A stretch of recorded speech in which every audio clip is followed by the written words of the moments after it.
करू रहे नदी। गाय के गोबर से लिप के अंगना पावन करू रहे नदी। अरे पावन करू रहे नदी। मैया अइली अंगना परी छावन करू रहे नदी। मैया अइली अंगना परी छावन करू रहे नदी। जय जय श्री राम वाली माँ, जय जय जगदम्बा वाली माँ।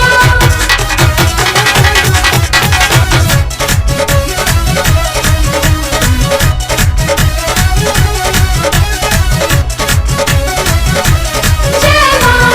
थाली साजा देखा कर जानी भूली हो। ले ला कपूर रोई चंदन फूल हो। थाली साजा देखा कर जानी भूली हो। ले ला कपूर रोई चंदन फूल हो। घिउ के दिया बारी के घर सोहावन करू रहे नदी। घिउ के दिया बारी के घर सोहावन करू रहे नदी। सोहावन करू रहे नदी। अरे मैया अइली अंगना परी छावन करू रहे नदी। मैया अइली अंगना परी छावन करू रहे नदी।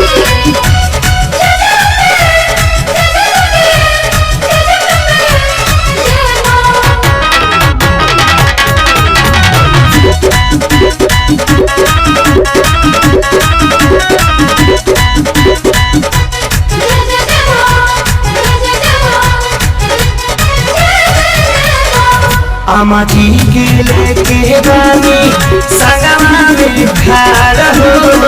स्वागत में लावा जाके अढ़ौल बिहार हो। अमाजी के लेके बानी संगमा में खड़ा हो। स्वागत में लावा जाके अढ़ौल के हार हो। ले ले अगरबत्ती धूप जलावन करू रहे नदी। ले ले अगरबत्ती धूप जलावन करू रहे नदी। जलावन करू रहे नदी। अरे मैया अइली अंगना परी छावन करू रहे नदी। मैया अइली अंगना परी छावन करू रहे नदी। जय जय श्री राम वाली माँ, जय जय जगदम्बा वाली माँ।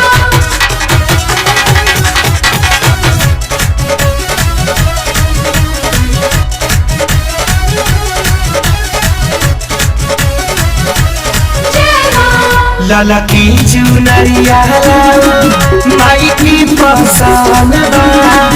भजन बजावत देखा शंकर भवन बा। ललकी